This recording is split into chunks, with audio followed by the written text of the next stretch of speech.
Bienvenue au Canada, un podcast et un site internet qui vous procure des informations et des interviews sur l'immigration et la vie au Canada. Salut à vous, aventuriers du Nouveau Monde. Emma Charlin au micro, auteure, accompagnatrice en mobilité internationale et podcasteuse. C'est l'épisode 18 du podcast et je l'enregistre début novembre 2023. Je parlerai aujourd'hui des étapes qui vous attendent à la sortie de l'avion juste après votre arrivée au Canada. Notamment, je vous parlerai des passages en douane et au service d'immigration. Mais avant cela, je tiens à vous rappeler qui peut vous aider en matière d'immigration. Si vous comptez vous installer au Canada pour un séjour de 6 mois ou plus, il vous faut mener les démarches d'immigration appropriées. Vous pouvez les mener seuls. Les sites canada.ca et québec.ca seront vos plus grands alliés, ou vous pouvez vous faire accompagner. Les professionnels tout indiqués en la matière sont un consultant en immigration, un avocat en immigration ou au Québec un notaire spécialisé en immigration, et en Ontario on trouve aussi des paralegals ou des parajuristes. Malheureusement, il existe beaucoup d'arnaques en matière d'immigration. Alors avant de vous engager auprès d'un conseiller, faites toujours une petite vérification. Tapez sur votre moteur de recherche canada.ca plus vérifiez si votre représentant est autorisé. Pour le Québec, vous pouvez également consulter le site de l'AQAADI, à savoir l'Association québécoise des avocats et avocates en droit de l'immigration. Et dans les autres provinces et territoires, vous pouvez vous rendre sur le site du barreau des avocats de votre province ou territoire. Si votre représentant est autorisé et que le courant passe bien entre vous, alors il ne tient qu'à vous de poursuivre votre route à ses côtés. Souvent, 3 types de services sont proposés: une consultation, une validation et une gestion clé en main de votre dossier. Dans une consultation, vous posez vos questions à un professionnel de l'immigration et définissez avec lui une stratégie d'immigration adaptée à vos besoins. Une fois la consultation terminée, vous vous occupez du dossier et des démarches administratives à effectuer. Avec une validation, vous faites appel à un professionnel quand vous êtes sur le point d'envoyer votre dossier à l'immigration. Vous lui demandez une révision de dossier afin qu'il puisse vous pointer les éventuelles erreurs ou omissions que vous avez effectuées. Enfin, la gestion clé en main de votre dossier comprend l'ensemble du processus d'immigration, de la stratégie d'immigration à votre accompagnement, au montage, au dépôt et au suivi de dossier. Dans ce cas, le professionnel de l'immigration se tient à vos côtés tout au long de vos démarches et non pas à un moment donné. Assurément, une consultation ou une validation sont moins chères qu'une gestion complète de dossier. À vous de voir ce que vous préférez et quel est votre budget. De mon côté, je ne suis ni consultante ni avocate en immigration et encore moins notaire. Dit autrement, je n'ai pas les diplômes et compétences requises pour m'occuper d'un dossier d'immigration. Je parle d'immigration au Canada, mais je n'aide et ne représente personne dans ces démarches d'immigration. Et maintenant, voici un mot de notre sponsor. Eh mais il y en a pas! Ah oui, c'est vrai, c'est moi le sponsor de l'émission pour l'instant. L'épisode de ce jour est sponsorisé par mon livre « Famille, je vous aime, mais parfois, flottement et embarras ne manquent pas quand parents et enfants font leur premier pas au Canada. Annonce du départ, arrivée, premier jour d'école, apprentissage de l'anglais, fêtes et plaisirs saisonniers, voilà autant de sujets abordés dans les anecdotes de ce recueil. En plus de mise en situation bienvenue, chaque partie est ponctuée d'informations et suggestions. Vous pouvez acheter ce livre sur vos plateformes de vente habituelles. Vous pouvez même demander à votre bibliothèque canadienne de l'acquérir puis de le mettre en ligne sur les plateformes Overdrive et Bibliotheca. Venons-en à présent à l'épisode du jour. Je vais vous parler aujourd'hui de ce qui va sans doute vous arriver à votre descente d'avion, en tout cas si vous immigrez au Canada.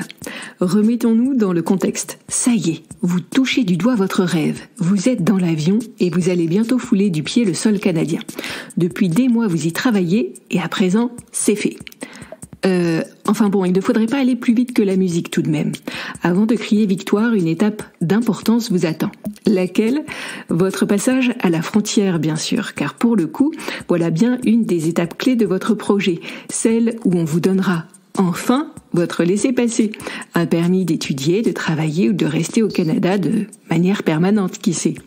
Mais comment se passe le passage à la frontière? Souvent, un parcours en 3 étapes vous attend. Première étape. À la sortie de l'avion, votre identité est contrôlée. Cette procédure porte un nom poétique s'il en est, l'inspection primaire. Elle comprend une étape de saisie puis de contrôle. La saisie des informations peut se faire de plusieurs manières. à l'ancienne en remplissant une carte papier qui vous a été remise en fin de vol, à l'aéroport en saisissant vos données sur les bornes électroniques d'inspection primaire, en amont de votre départ en remplissant une déclaration électronique sur l'une des applications du gouvernement fédéral du Canada. Selon les aéroports, il peut s'agir des applications Frontières Can ou Arrive Can. Comme la situation évolue rapidement, ne manquez pas de vous renseigner sur le site cbsa-asfc.gc.ca. Un aparté sur les sigles en question, l'acronyme CBSA signifie Canada Border Services Agency et ASFC signifie Agence des services frontaliers du Canada. Une fois vos données saisies, il ne vous reste plus qu'à vous présenter à l'un des guichets. Un agent des services frontaliers ou une borne automatique va vérifier votre identité, en particulier votre photo et vos empreintes digitales. Et là, vous vous dites peut-être, alors, si je viens de passer l'inspection primaire, la seconde étape du parcours, c'est l'inspection secondaire, non ? Pas toujours, non, et heureusement à vrai dire. La zone d'inspection secondaire est un lieu de contrôle approfondi. Ceux qui y sont conviés le sont de manière aléatoire dans la plupart des cas et sont invités à répondre à des questions poussées. Un agent des services frontaliers peut par exemple vouloir obtenir des détails sur la durée, les objectifs de votre séjour, lire les documents relatifs à l'identité et au statut des enfants qui vous accompagnent, compter votre argent et vos chèques de voyage pour vérifier qu'ils ne dépassent pas le montant en vigueur. Mais si on ne va pas à l'inspection secondaire, quelle est la seconde étape du parcours alors ? La seconde étape, c'est votre passage auprès des services d'immigration. Une étape importante pour qui souhaite s'installer temporairement ou de manière permanente au Canada. C'est là où vous présentez votre joli dossier avec vos justificatifs et papiers. C'est là aussi qu'un agent vous remet votre permis de séjour après les vérifications appropriées. À la remise de votre permis, vous serez sans doute tenté de partir dans la foulée. Après tout, vous détenez dans les mains votre précieux sésame, non ? Comment dire ? Ce serait une erreur en fait. Ne partez pas de suite, restez quelques minutes sur place et relisez avec attention le permis qui vous a été délivré. Vérifiez l'orthographe de vos noms, prénoms et dates de naissance. Vérifiez les dates mentionnées sur votre permis ainsi que la nature de celui-ci. Vérifiez également les éventuelles restrictions qui y sont notées. C'est le moment idéal pour demander un changement s'il y a lieu. Car après, malheureusement, il sera certes possible, mais plus contraignant, de faire machine arrière en réclamant une correction par-ci ou une correction par-là. Pourquoi avoir dit les services d'immigration tout à l'heure ? Je ne comprends pas. C'est étrange en effet. Pourtant, dans certaines situations, il y a plusieurs services d'immigration à rencontrer. C'est notamment le cas dans la belle province, à savoir le Québec. Votre dossier est examiné par le service d'immigration du gouvernement fédéral et par celui du Québec. En quelque sorte, vous êtes accueilli deux fois. Vous avez droit coup sur coup à un « Bienvenue au Canada » et à un « Bienvenue au Québec ». La classe, non ? Il est temps maintenant de récupérer vos valises et de franchir une troisième étape, le passage en douane. Cette fois-ci, l'objet de toutes les attentions a changé. Vous n'êtes plus sur la sellette à titre personnel, mais vos affaires le sont. Lors de votre passage en douane, vous devez mentionner si vous avez ou non des choses à déclarer. Il peut s'agir d'argent, d'animaux de compagnie, de nourriture, de médicaments ou de bien d'autres choses encore. Mais ce qui nous intéresse en particulier, ce sont vos affaires personnelles à suivre si vous en avez. Vous souvenez-vous des longues listes que vous ou votre déménageur avez remplies ? Ces listes qui vous ont été remises juste avant que les portes de votre conteneur ne soient scellées ? Eh bien, c'est à ce moment-là de votre parcours que vous devez les montrer au service des douanes. L'enjeu est simple, les faire signer et tamponner. À l'aéroport, c'est sur cette dernière note que le plus souvent votre parcours se termine, mais dans les faits, il continue un peu après. Lorsque votre transporteur vous contactera pour vous dire que vos affaires sont arrivées au Canada, vous devrez vous rendre au service de dédouanement afin de montrer le précieux document estampillé à votre arrivée.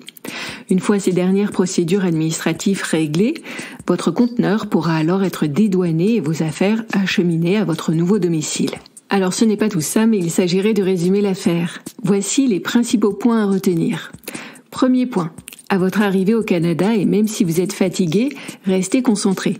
Vous devez encore passer par les cases immigration et douane. Dans les deux cas, préparez vos dossiers, ordonnez vos papiers et vérifiez qu'ils sont complets. Second point, à l'immigration, ne partez pas trop vite. Vérifiez qu'aucune erreur ne s'est glissée dans le permis de séjour qui vous a été délivré. Nom, prénom, date de naissance, date d'arrivée et de départ, type de permis obtenu, restrictions éventuelles, ce sont tous ces points que vous devez vérifier et vérifier encore. Si une erreur s'est glissée, profitez-en pour la faire rectifier. Troisième point, si vous avez des affaires à suivre et notamment un conteneur, faites dûment tamponner vos listes. Vous aurez besoin de ce document pour le dédouanement du conteneur quand il arrivera à bon port un peu plus tard. Comme toujours, les informations que j'ai présentées dans ce podcast pourraient ne plus être valables au moment où vous les écouterez. Alors par principe, vérifiez toujours ce qu'il en est auprès de sources sûres. Dans notre cas précis, je vous recommande l'Agence des services frontaliers du Canada. Cet épisode de Bienvenue au Canada est déjà fini. Je vous remercie de l'avoir suivi jusqu'au bout. Pour garder le contact, abonnez-vous à mon infolettre en vous rendant sur mon site internet bienvenueaucanada.ca. À cette occasion, ne manquez pas de récupérer vos cadeaux.